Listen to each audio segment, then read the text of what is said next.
ಮಾಲ್ಡೀವ್ಸ್ನ 60ನೇ ಸ್ವಾತಂತ್ರ್ಯ ದಿನಾಚರಣೆಗೆ ಪ್ರಧಾನಿ ನರೇಂದ್ರ ಮೋದಿ ಮುಖ್ಯ ಅತಿಥಿ.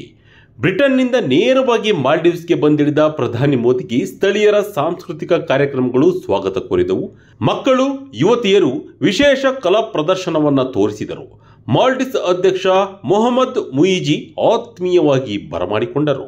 ಬ್ರಿಟನ್ನಲ್ಲಿ ಭಾರತ ಮತ್ತು ಯುಕೆ ನಡುವೆ ಮುಕ್ತ ವ್ಯಾಪಾರ ಒಪ್ಪಂದವನ್ನ ಯಶಸ್ವಿಯಾಗಿ ಮಾಡಿಕೊಂಡು ಪ್ರಧಾನಿ ಮೋದಿ ಮಾಲ್ಡೀವ್ಸ್ಗೆ ಬಂದಿದ್ದಾರೆ. ಮೋದಿಯವರನ್ನ ಕಂಡು ಒಂದೇ ಮಾತರಂ, ಭಾರತ್ ಮಾತಾ ಕಿ ಜೈ ಘೋಷಣೆಗಳು ಕೇಳಿಬಂದವು. ಮಕ್ಕಳು ತಾವೇ ರಚಿಸಿದ ಮೋದಿಯ ಚಿತ್ರಗಳನ್ನು ತೋರಿಸಿದರು. ಕೆಲವು ತಿಂಗಳ ಹಿಂದೆ ಮಾಲ್ಡೀವ್ಸ್ ಸರ್ಕಾರದ ನಡೆಯಿಂದ ಸಿಟ್ಟಾಗಿದ್ದ ಭಾರತೀಯರು ಅಲ್ಲಿಗೆ ಪ್ರವಾಸ ಹೋಗುವುದನ್ನು ಬಹಿಷ್ಕರಿಸಿದ್ದರು. ತಮ್ಮ ಎಲ್ಲ ಬುಕ್ಕಿಂಗ್ಗಳನ್ನು ರದ್ದುಪಡಿಸಿದ್ದರು. ಆದ್ದರಿಂದ ಮಾಲ್ಡೀವ್ಸ್ ಸಂಕಷ್ಟಕ್ಕೆ ಸಿಲುಕಿತ್ತು. ಈ ಬೆಳವಣಿಗೆಯ ಬೆನ್ನಲ್ಲೇ ಮಾಲ್ಡೀವ್ಸ್ ಅಧ್ಯಕ್ಷ ಭಾರತಕ್ಕೆ ಬಂದು ಬಾಂಧವ್ಯವನ್ನು ಮತ್ತೆ ಗಟ್ಟಿಗೊಳಿಸೋಕೆ ಪ್ರಯತ್ನ ಮಾಡಿದರು. ಪ್ರಮುಖ ಯೋಜನೆಗಳ ಉದ್ಘಾಟನೆ, ಹೊಸ ಒಪ್ಪಂದಗಳಿಗೆ ಬೀಳಲಿದೆ ಸಹಿ. ಅಧ್ಯಕ್ಷ ಮೊಹಮ್ಮದ್ ಮುಯಿಜಿರವರ ಆಹ್ವಾನದ ಮೇರೆಗೆ ಪ್ರಧಾನಿ ನರೇಂದ್ರ ಮೋದಿ ಮಾಲ್ಡೀವ್ಸ್ನಲ್ಲಿ 2 ದಿನಗಳ ಪ್ರವಾಸ ಕೈಗೊಂಡಿದ್ದಾರೆ.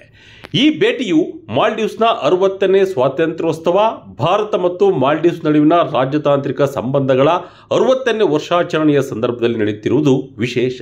ಜುಲೈ 26ರಂದು ನಡೆಯಲಿರುವ ಮಾಲ್ಡೀವ್ಸ್ನ 60ನೇ ಸ್ವಾತಂತ್ರ್ಯ ದಿನಾಚರಣೆಯಲ್ಲಿ ಪ್ರಧಾನಿ ಮೋದಿರವರು ಗೌರವಾನ್ವಿತ ಅತಿಥಿಯಾಗಿ ಭಾಗವಹಿಸಲಿದ್ದಾರೆ. ಪ್ರಧಾನಿ ಮೋದಿರವರು ಅಧ್ಯಕ್ಷ ಮುಯಿಜಿ ಜೊತೆಗೆ ವ್ಯಾಪಾರ ಮಾತುಕತೆ ನಡೆಸಲಿದ್ದಾರೆ. ಈ ಚರ್ಚೆಗಳಲ್ಲಿ ಪ್ರಾದೇಶಿಕ ಶಾಂತಿ ಮತ್ತು ಸ್ಥಿರತೆ, ಕಡಲ ಭದ್ರತೆ ಮತ್ತು ಸಹಕಾರ ಹಾಗೂ ಆರ್ಥಿಕ ಸಹಕಾರ ವಿಸ್ತರಿಸುವುದು ಸೇರಿವೆ. 2024ರ ಕೊನೆಯಲ್ಲಿ ಅಳವಡಿಸಿಕೊಂಡ ವ್ಯಾಪಕ ಆರ್ಥಿಕ ಮತ್ತು ಕಡಲ ಭದ್ರತಾ ಕ್ರಮಗಳ ಪ್ರಗತಿಯನ್ನ ಉಭಯ ನಾಯಕರು ಪರಿಶೀಲಿಸಲಿದ್ದಾರೆ. ಹಾಗೆ ಭಾರತದ ಆರ್ಥಿಕ ಮತ್ತು ತಾಂತ್ರಿಕ ನೆರವಿನಿಂದ ನಿರ್ಮಿಸಲಾದ ಹಲವಾರು ಪ್ರಮುಖ ಅಭಿವೃದ್ಧಿ ಯೋಜನೆಗಳನ್ನು ಮೋದಿ ಉದ್ಘಾಟಿಸಲಿದ್ದಾರೆ.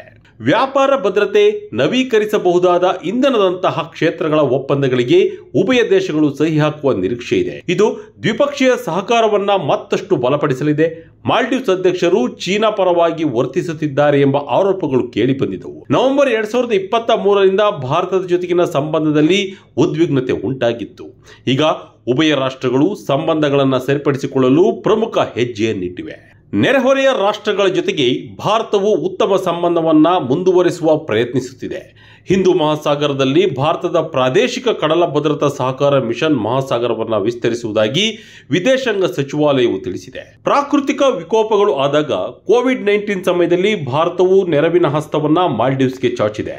ಅಲ್ಲಿನ ಮೂಲಭೂತ ಅಭಿವೃದ್ಧಿ, ವಿಮಾನ ನಿಲ್ದಾಣ, ಪ್ರವಾಸೋದ್ಯಮ, ಆರೋಗ್ಯ ಹಾಗೂ ಸಂಪರ್ಕ ವಲಯಗಳ ಅಭಿವೃದ್ಧಿಗೆ ಭಾರತವು ಸಹಕಾರ ಕೊಟ್ಟಿದೆ. ಮೋದಿಯವರ ಈ ಭೇಟಿಯ ಬಳಿಕ ಎರಡೂ ದೇಶಗಳ ನಂಟು ಇನ್ನಷ್ಟು ಗಟ್ಟಿಯಾಗುತ್ತದೆಯೇ ಕಾದು ನೋಡಬೇಕಿದೆ.